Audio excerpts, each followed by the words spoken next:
Meticulous Basketball here in Fox.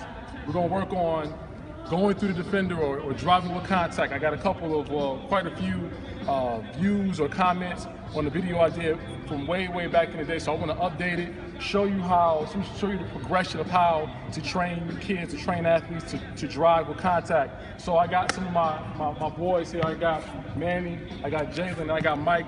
These guys all train with me. They're players at Concordia University, which is where we are right now. So I thought, what better people to help me do this than the guys who I work with every summer and throughout the season. All right, so first, there's three things. When you're driving past your defender, there's 3 points of contact that we gotta have. It's gotta be fundamentally sound. These are not principles. These things are absolute. They're standards in terms of how you get past somebody. So there's 3 points of contact. When this guy decides to go by me, he's got to attack my foot first. So with the ball in his hand. So you're gonna attack my foot first with this foot right here. So it's gonna be foot first right here. If that foot puts his body in position to now attack me, shoulder to shoulder. All right, I'll get back a little bit. So he's going to attack my shoulder, attack my foot right here. The next thing is my hand. I want to try to rip him or see if I can deflect the ball. So what he's going to do is take my hand, pin that down, and then he's going to attack me here. Now, I don't know if you can notice from the angle, but Manny's shoulders are at an angle. What you want to do is keep your body flat. So what I mean by that is, you go right here. If I'm attacking Manny, if I'm attacking Manny, I don't want to be right here because eventually I become elusive. Now I can't use my body to like body this guy, and I can't use my arm to get this guy off of me for separation moves. So when I attack this guy, I want to pin him down, and I want to have my body flat so that if I bump him off, my body's already flat and I can go into my shot. But how do we now train that action? So this is how we'll do it, all right? The first thing we're going to do is I'm going to have my lead foot here, and all Manny's going to do is going to pound the basketball. When I tell him to attack, he's going to launch forward.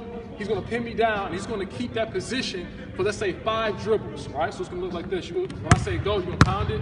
You're going to attack, bang, bang, 1, 2, 3, 4, 5, then explode through for your move, right? Go into the basket, all right? And then you guys do the same thing. We'll do that for a couple reps, then we'll go to the next progression. So this is how you teach a kid who can drive or even. So from this point forward, I'll be doing a voiceover on this video because there was an error in the audio. So what we're doing is simply just taking the guys through the progression. They're attacking the foot, they're pinning down, they're getting some body-to-body contact or shoulder-to-shoulder contact, and then they're exploding through. And this is how we teach players how to attack the defender. We want to make sure that they do all the steps properly. We want to make sure that we emphasize the footwork, the handwork, the body work, get them in position, get them to be strong in that driving stance, and then help them understand how to power through the defender. Not going around them. You're going to see Manny's going to go right through me. Watch this. So Manny's going through me and really forcing my hip to open up so that he's going through me, not around me. And that puts a lot of pressure on the defender. Either that defender's got to open up or it's going to be a foul.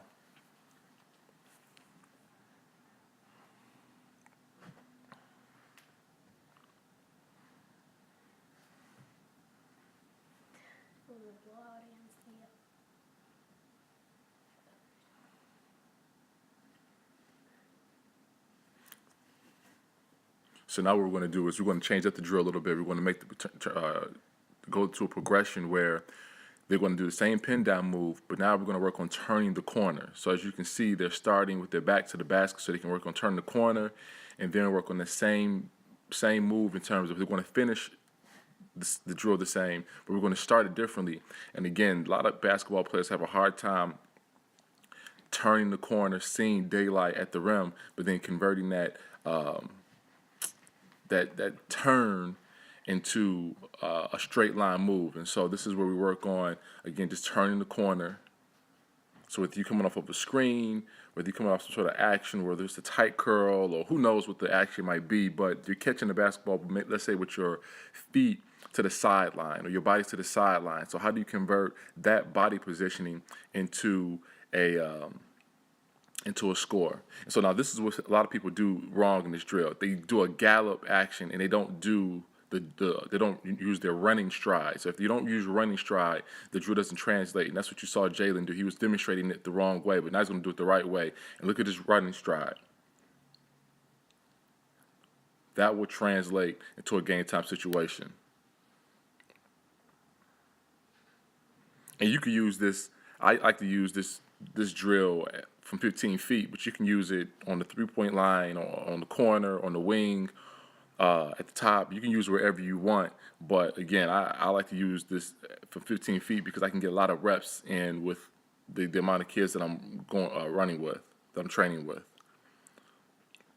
So now we're gonna work on coming from the baseline and really working on attacking the defender. So you can imagine this defender is coming up from, let's say, past half court, and now they're attacking the defender going downhill.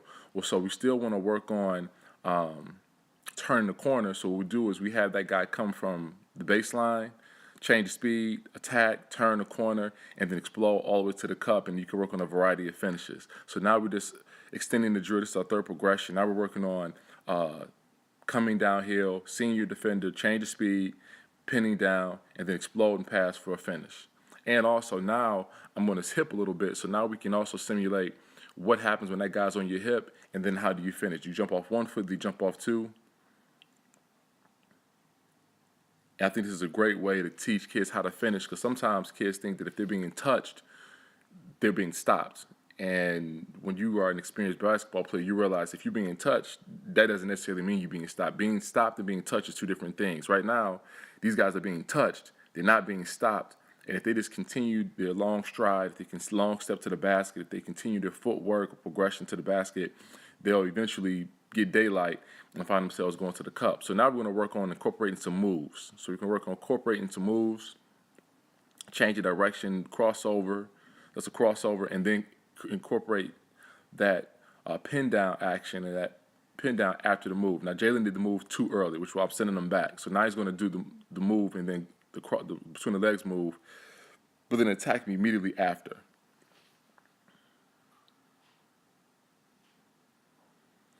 So it's not just about you can only do this move when you're doing a straight line drive. Now you can incorporate your crossover behind the back, in and out. You can incorporate all those moves, and then pin down immediately after. I think you're going to see Mike is going to do an in and out, and then incorporate the pin down and step move. Okay, so just put another between the legs.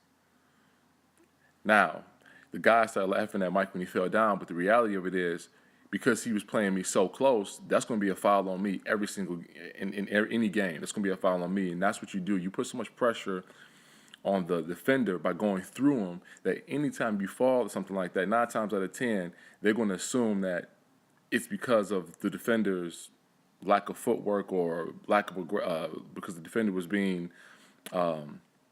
illegal. So again, when you go through your defender, you put that much pressure on them, you can you'll end up getting a lot more fouls and get the benefit of the doubt in a lot more situations. So now we're going to work on a variety of moves and show you why you want to be close to your defender. We're going to work on some body dribbles where we're going to give that defender a hard step and a hard dribble, body dribble, escape for a mid-range jump shot, among a few other moves.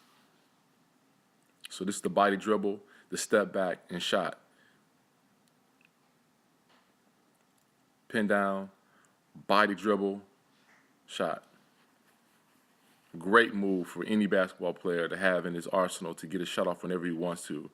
Now you're going to see Mike is going to do Jaden's going to do a hesitation, body dribble, hesitation, and score. Okay, so I think you're going to see Mike's going to do it in and out. He's going to body dribble, hesitate, in and out, and then scoring the other way. Scoring the other side of the basket. Dribble, dribble, dribble, bang, in and out, score.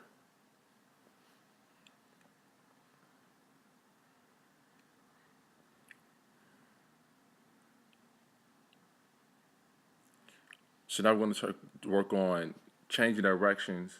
After we turn the defender, we're going to work on a quick change of direction. And we're not going to slow down our move.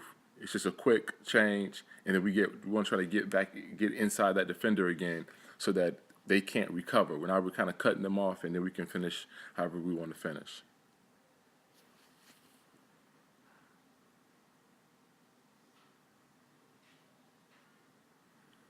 Same pin down though, same pin down.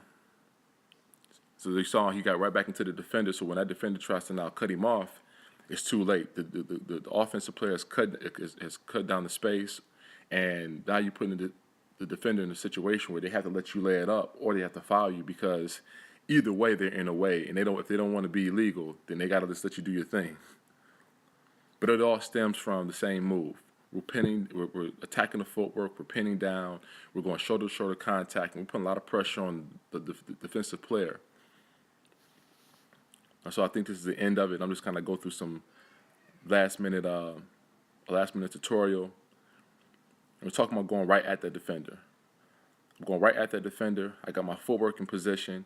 I'm pinning down. I got my knee, my shoulder on his hip or on his knee, and from there I can do a lot of moves. I can use my elbow to get him off.